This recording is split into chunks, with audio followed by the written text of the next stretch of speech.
भाई अपने गांधी जी थे भारत, तो उन्होंने हिंसा नहीं अहिंसा का मार्ग अपनाया, इसलिए प्रेम से सारे काम आपके सिद्ध होते हैं। यहाँ पर महाराज भगवान शंकर ने साफ कह दिया बात, हे पार्वती, महादेव कहते देवी तुम जो तपोबल से मेरी प्रियमता हुई हो, बोले तो मेरी अदागिरी कैसे हो गई? तप से। तो पहले हम मनुष्य को तप करो, हम भगवान के प्रिय और किसी संत के प्रिय, किसी महापुरुष के प्रिय, राज्य के प्रिय और पूरी प्रजा के प्रिय कब होंगे? तब हम शांति धारण करके तब करेंगे, हम शांति रखेंगे। महाराज ठीक बोल रहा हूं भाई? ये भी आपका तपस्या है। शांत, ओम शांत। महादेव जी कहते देवी तुम तो तपोबल से मेरी प्रियतमा होंगी, परंतु काशीपुरी स्वभाव से ही मेरे लिए सुख और विश्राम की होगी। विश्राम पाता जो काशी का नाम लेते हैं और जो उसे सुनकर प्रसन्न होते हैं, भगवान शंकर ने कहा देवी पार्वती जो काशी का नाम लेते हैं और उसे देखकर प्रसन्न होते हैं, वे मेरे लिए खास विशाख, स्कंद, नंदी और गणेश के समान प्रिय है। वो मुझे मेरे इन पुत्रों के समान प्रिय है। अब इससे ज्यादा क्या भाई? कथा तो संदेश ही दे सकती है ना, शांति रख अपने जीवन में, शांति, किसी से कलेश नहीं। साहब इससे देखिए, इसको छोड़ो, अगर हम वो डेढ़ फूट में लगे रहेंगे ना तो उससे कल्याण हमारा नहीं। दरअसल में क्या होता है, वो डेढ़ फूट में कुछ किसी ने खट्टी मीठी कही, कुछ हमारे मुंह से कभी, तो ये तो केवल विष निकलता है, और जब विष निकलता है तो हमारे मन को मैला करता है, अच्छे भले मन को हमारे को गंदा कर देता है। जबकि हम अच्छे भले मार्ग से जुड़े हुए हैं और कहीं से कहीं विष आ गया, वो हमको दूषित कर देता है।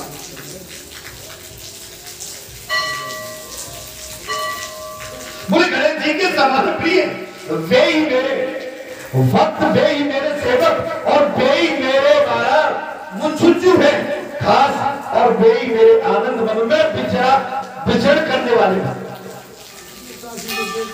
जो काशी को देख के खुश हो, जो बालाजी धाम को देख के खुश हो, जो राम नाम के भजन से खुश हो, शंख बजे तो खड़ा हो जाए और घंटे बजे तो सीताराम बोले महाराज, और बस बालाजी धाम की जय हो, बालाजी धाम की। भाई बालाजी उन्हीं के रुद्र अवतार है, क्या रुद्र?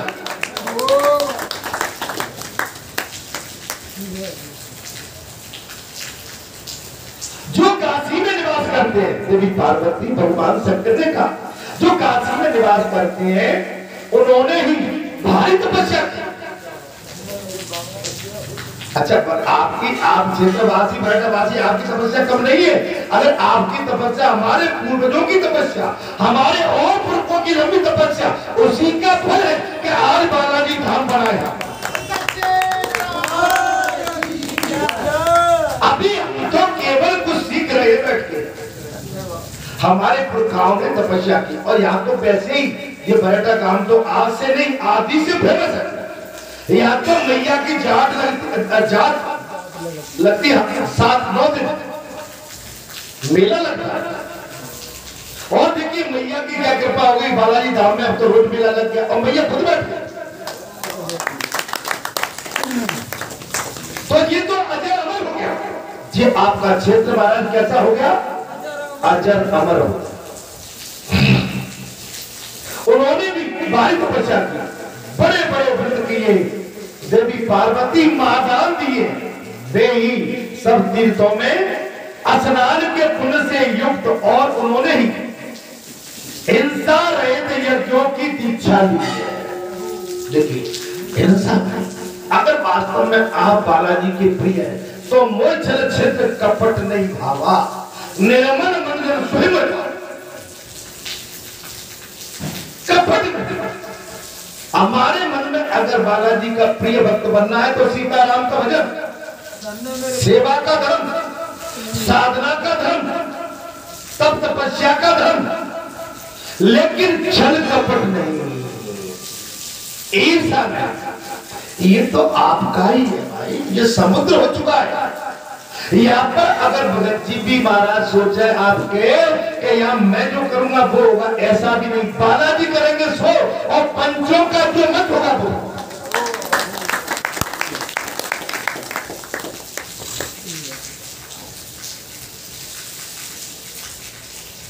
एक वटवृक्ष खड़ा होता है, उसको अपनी छाया का प्रभाव नहीं दिखता है कि उसकी छाया कहां तक जा रही है।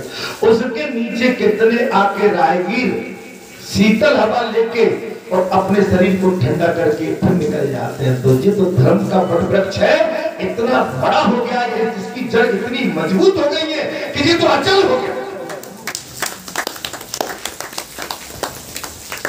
हे संतो, हे महात्माओं, हिंसा रहित यज्ञों की दीक्षा ली। आपको अगर दीक्षा लेना है तो हमारे मन में कभी हिंसा का भाव ना, मन दीक्षा लेनी है तो हिंसा का भाव ना, किसी को जबरदस्ती सताने का, अहंकार बस उसको लताड़ने का, हमारे मन में किसी भी तरह का भाव। तपस्या तो सब पूरी होती। आपने देखा वो मोदी को गुजरात गाली दे रहे हैं, लेकिन मोदी गाली के बदले गाली तो नहीं दे रहे। योगी बाबा को गाली मिल रही है, लेकिन ऐसा मतलब थोड़ा गाली के बदले गाली, गाली के बदले आशीर्वाद। अच्छा, आपने कहीं गाली के बदले गाली दी तो फिर वो जो आप उसके साथ जो कुछ होने वाला अनर्थ महाराज तो रुक जाएगा। कैसे? जैसे कहा कि 8वां पुत्र मारेगा, तो नारद जी को तो आनंद आ गया, कहीं इसका पाप कम हो गया तो वो 8वां आएगा ही नहीं। बोले मौका है महाराज इस समय। महाराज बोले नहीं, तुम जानते नहीं हो, ये जो है ना महाराज, आप कहां से गिनती 1 से होती है, 8 से होती है, और ये कन्हैया बड़ा चतुर है, तुम्हें फंसा के मारेगा। तो हमारे कंस ने फिर क्या है कि फिर तो देवकी के जितने भी अंश हुए थे प्रसूति, वो एक एक को गिन गिन के मारा, तो उसका पाप और बढ़ गया, और उसी समय भगवान ने अवतार ले लिया। अगर पाप नहीं बढ़ता तो भगवान का अवतार नहीं लेता। तो जो पापी प्रतीका का पाप बढ़ने दो, देखिए वो मानेगा नहीं। एक बात बता रहा, मुझको जब कुछ गंदी चीज खाने की आदत पड़ गई, अमृत छोड़ के मुझे गंदगी खाने की आदत पड़ गई, आप मुझे लाख समझाओगे कि महाराज दूध पी लो, दही पी लो, ठीक है, आप और कुछ अच्छा फल ले लो, और कुछ बताओ तो हम आपके लिए कुछ रस ले आते हैं, जूस ले आते हैं, लेकिन मुझे तो गंदगी खाने की आदत है। मैं कहां से बताऊं? जिसको गंदगी खाने की आदत पड़ गई वो आपका कभी सगा हो नहीं सकता।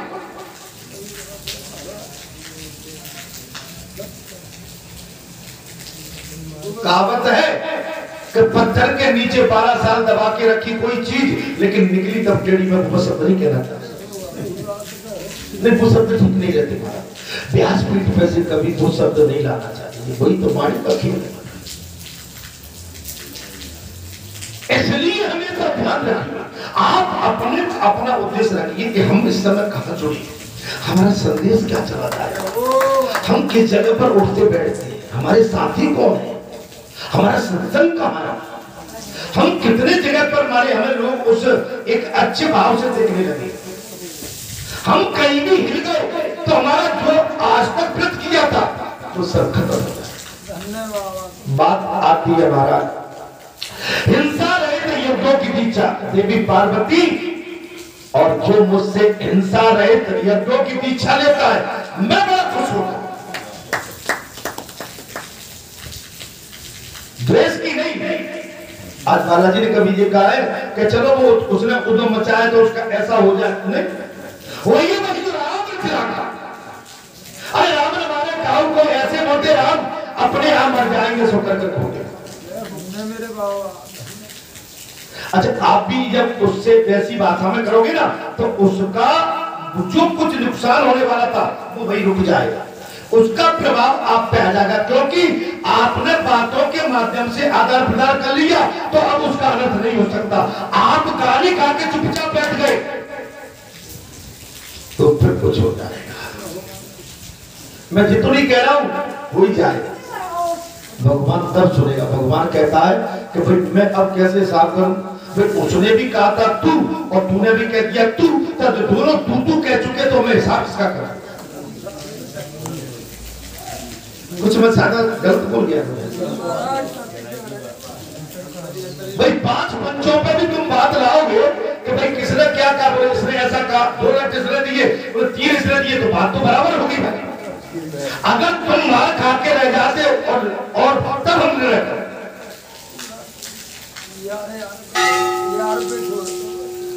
आप समझ मेरी बात। अगर आप बिल्कुल सरल भाषा में आपको बता, सरल भाषा, बाहर चिल्लाते रहो, चिल्लाने दो, कतई उनकी परवाह मत करो। आपसे कौन क्या कहता है, बिल्कुल आपको अपना संकल्प ले लो कि हमें ये काम करना है। देखिए अगर एक IAS IPS अधिकारी बनता और कुछ विद्यार्थी का बन गया और वो उसकी बात सुनेंगे, कहीं वो प्रेशर में आ गए तो वो वास्तव में जिस उद्देश्य को लेकर बैठा वो उद्देश्य उससे खत्म हो गया। आप अपना संकल्प ले लीजिए। यहाँ पर भगवान शंकर ने साफ कह दिया कि सच्चे मन से जो मुझसे चित होते आते हैं, जिन्हें काशी का निवास प्राप्त होगा, और साफ कह दिया महाराज उन्हीं के द्वारा सब धर्मों का अनुष्ठान भी मैं करा दूंगा। अर्थात जो विद्वान पुरुष इस शिवलिंग में अध्याय का जप करता है, भगवान शंकर ने कहा देवी पार्वती उसे यम और यमदूतों की बाधा कभी नहीं हो सकती। यम एवं बाधा कभी नहीं। जो पवित्र और सदगत चित्त होकर इस अध्याय का पाठ करता है उस पुण्य आत्मा को ब्रह्म यज्ञ का फल प्राप्त होता है। देवी पार्वती जो मेरे द्रोही नास्तिक और वेदों की निंदा में तत्पर है, ऐसे लोगों को इसका उपदेश नहीं देना चाहिए। जो मेरी निंदा करे, मेरे वेदों की निंदा करे, धर्म की निंदा करे, ऐसों को तो बिल्कुल ऐसों के पास भी नहीं जाना चाहिए। अगर उनकी परछाई पड़ जाएगी तो आपका ज्ञान भी अधूरा हो जाएगा। हम क्या करते आजकल, देखिए अब 3 बार आपसे कहेंगे भैया थोड़ा सा ध्यान करना, लेकिन तुमने कहा नहीं, एक बार ध्यान करना, बोले नहीं, तो फिर आपसे बात करने की जरूरत नहीं पड़ती है। इसके बाद अब अपना धर्म था, अपना कर्म था, अच्छा उससे हमें हिंसा भी नहीं है, उस आदमी से हमें द्वेष नहीं है, उस शख्स से, उस व्यक्ति से हमने, हमारा जो धर्म था, हमारा जो कर्तव्य था, हमारा जो शास्त्र, हमारा सनातन बोलता है, जो हमारे गुरु ने हमको बताया कि एक बार नहीं उसके 3 बार पैर छू, लेकिन वो बार-बार पैर छूने जाए, हमको धिक्कारे, तो उसके बाद हम ना तो द्वेष करेंगे ना करेंगे ना कलेश, हम अपना मार्ग बदल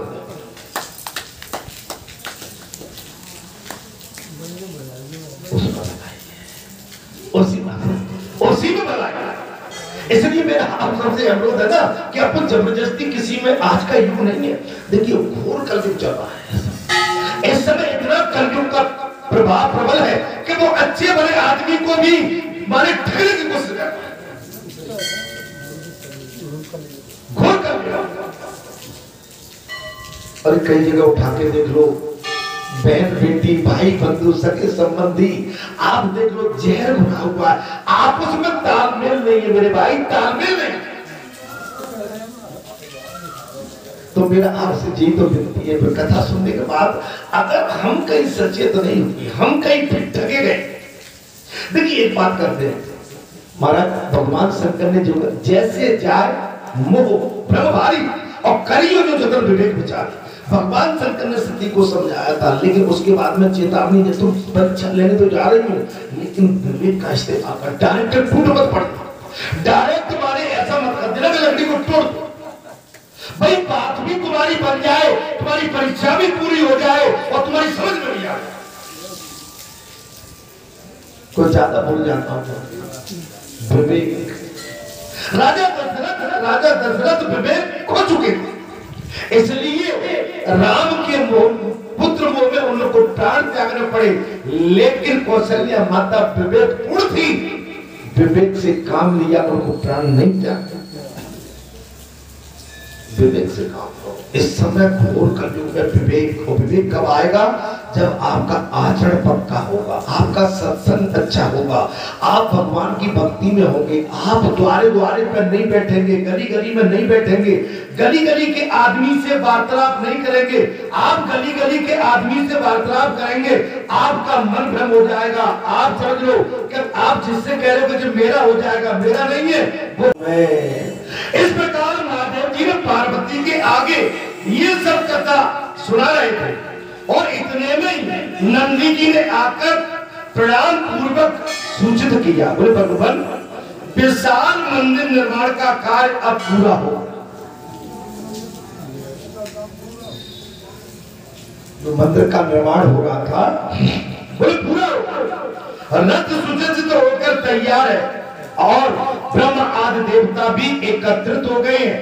भगवान विष्णु गरुड़ आरूढ़ पर होकर अपने पार्श्व सहित द्वार पर खड़े, अपने द्वार पर खड़े, और महामुनेश्वर को आगे करके अवसर की प्रतीक्षा कर रहे, आपकी प्रतीक्षा कर रहे। 14 भवनों में जो जो उत्तम व्रत वाले पुरुष हैं, वे आज मंदिर प्रवेश के महाउत्सव का समाचार सुनकर वहां एकत्रित हो गए। 14 भवन जो थे वहां के प्रमुख जो भी सिद्ध पुरुष थे वो भी उपस्थित हो गए। ये नंदी ने कहा। तब कार्तिकेय भगवान कहते हैं, नंदी का ये वचन सुनकर महादेव जी पार्वती के साथ दिव्य रथ पर बैठकर त्रिविष्ट क्षेत्र में शंकर भगवान। तब कार्तिकेय भगवान कहते हैं, मुनि मोक्ष लक्ष्मी विलास नामक प्रसाद बन जाने पर महादेव जी ने ब्रजपीठ से चलकर अंतर्गृह में प्रवेश किया। ब्रजपीठ से चलकर अंतर्गृह में प्रवेश किया। कार्तिकेय शुक्ला प्रतिपदा को अनुराधा नक्षत्र से युक्त बुधवार के दिन, जब चंद्रमा सप्तम राशि पर थे और शेष ग्रह भी उच्च स्थानों में स्थित थे, उस समय भगवान शंकर ने नूतन प्रसाद में प्रवेश किया।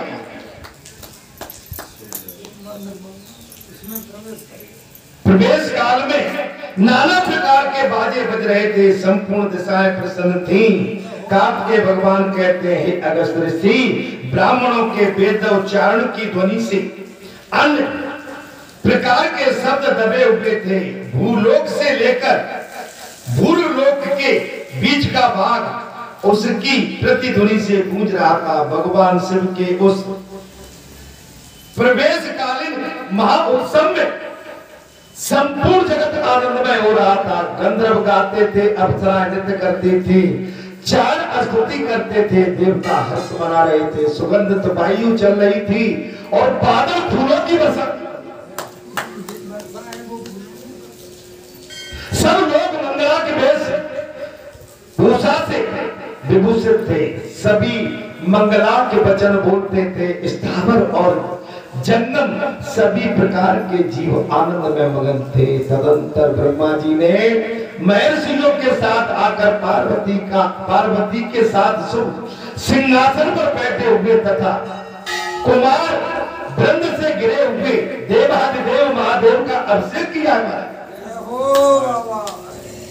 शंकर भगवान देवताओं और बड़े बड़े नाग राजाओं ने असंख्य रत्न नाना प्रकार के दुकूलों तथा विचित्र विचित्र सुगंधित पुष्पराओं से महेश्वर का पूजन किया है। मात्र गणों ने आरती उतारी। तत्पश्चात अखिल देव वृंद के द्वारा वंदनीय भगवान शिव ने अपने पहले मिशरों को जिन वांछित मनोरथ देकर संतुष्ट किया है। फिर ब्रह्मा जी से बातचीत करके भगवान विष्णु ने कहा, देव तुम यहाँ आकर बैठी। बोले देव तुम यहाँ आकर बैठो, मेरी समस्त प्रभुता के एकमात्र हेतु तुम ही तो। तुम दूर रहकर भी मेरे निकट हो, तुमसे बढ़कर मेरा कार्य करने वाला कोई नहीं है।